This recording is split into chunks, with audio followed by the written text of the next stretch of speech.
Contribute to the #PuckStrong movement for mental health in hockey athletes by watching the video, tweeting the hashtag, and sharing your stories on the website.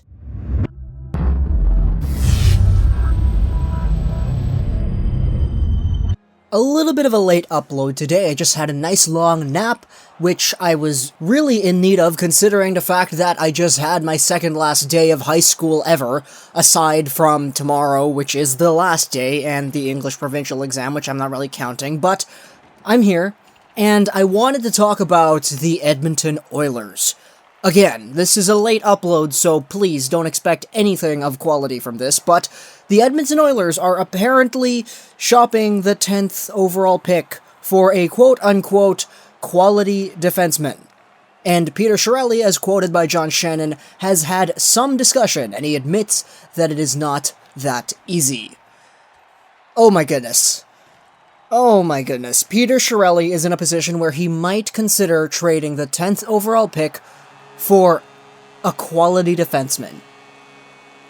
Okay, Peter Chiarelli, you can go ahead and establish that towards the media and everything. It's totally not like this is putting a target on your back, right? For, general managers and fans of the game.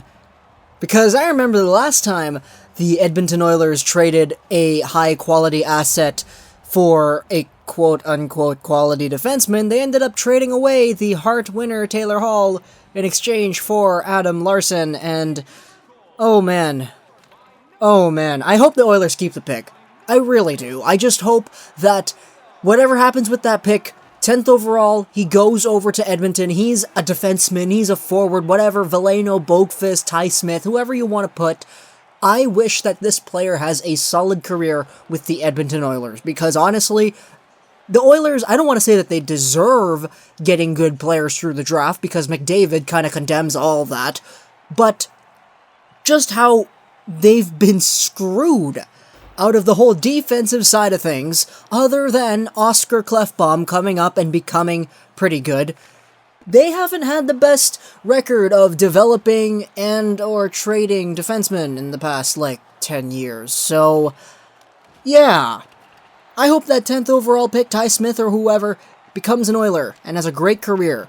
But if that 10th overall pick gets snagged away from the Oilers and sent to another team, I have no idea how the return will be for Edmonton and McDavid's squad.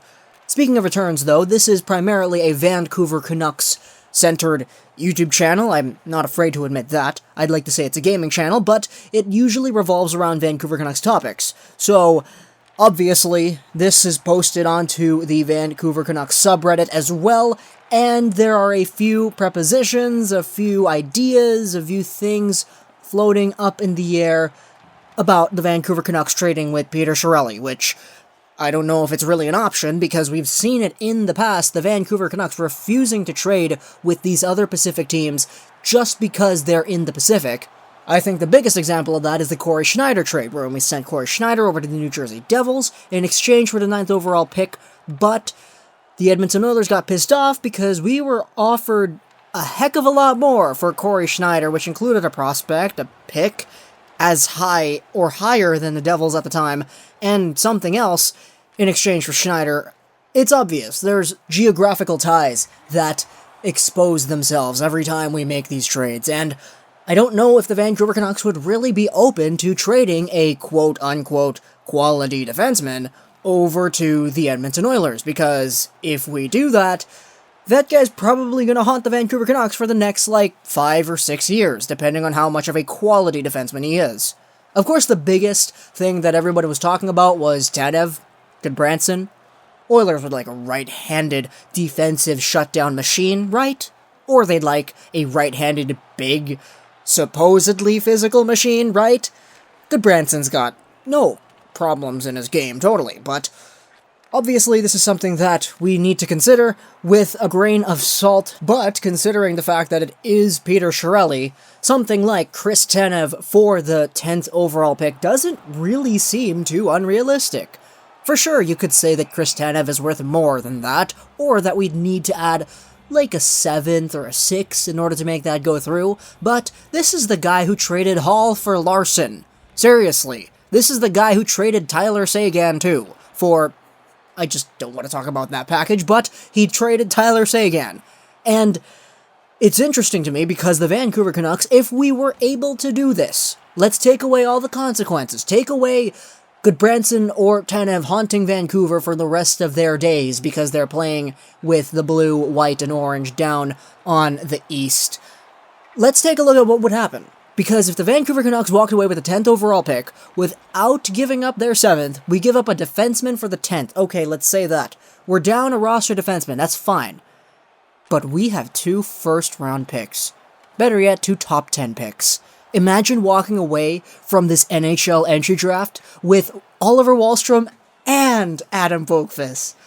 Oh my goodness, I just smiled so hard when I said that. What if we end those debates and we take ourselves Evan Bouchard and Noah Dobson, which I honestly wouldn't like, because they're not one of the players that I would prefer to choose, but it's such an interesting thing, right? What if we took Wahlstrom and Farabee, the 2 guys on the US team? What if we took Joe Veleno and Jesperi Kotkaniemi? Center cores filled out all the way to the minor team. What if we took Brady Tkachuk and Quinn Hughes? The possibilities are endless. And we could walk away with an entirely new combo of defensive core prospects and or forward core prospects. Because if we have 2 top 10 picks, let's say we take 2 defenders. We take Ty Smith, we take Noah Dobson. How does our D-core look now? How does it look? It's not Olli Juolevi anymore, isn't it?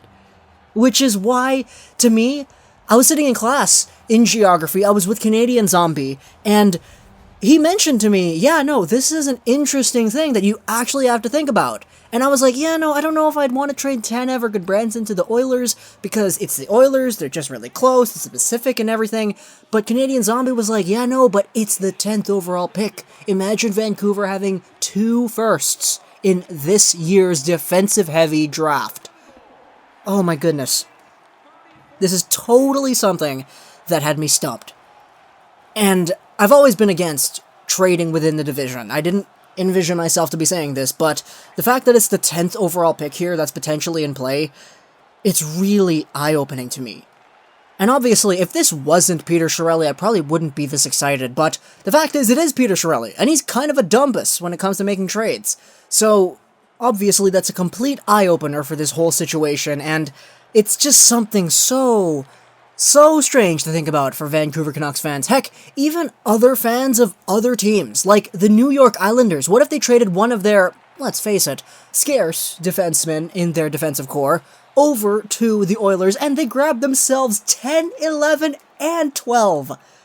That's going to be Boston all over again. Seriously, they're going to take 3 really players. One of them's going to make the NHL in a few years. The other 2 are going to be like, what? And the next Calder Trophy nominees are going to be taken after. So, yeah. A new can of worms. There are a lot of possibilities here, and overall, this is just really interesting to me. Whether or not we should go through with it, I don't know, because again, I don't like trading within the division, but it is an option that we have to think about. Would we rather have Tanev on the team wait a little bit longer to get something else out of some other team, or trade him to the Oilers now and walk away with an entirely new prospect pool?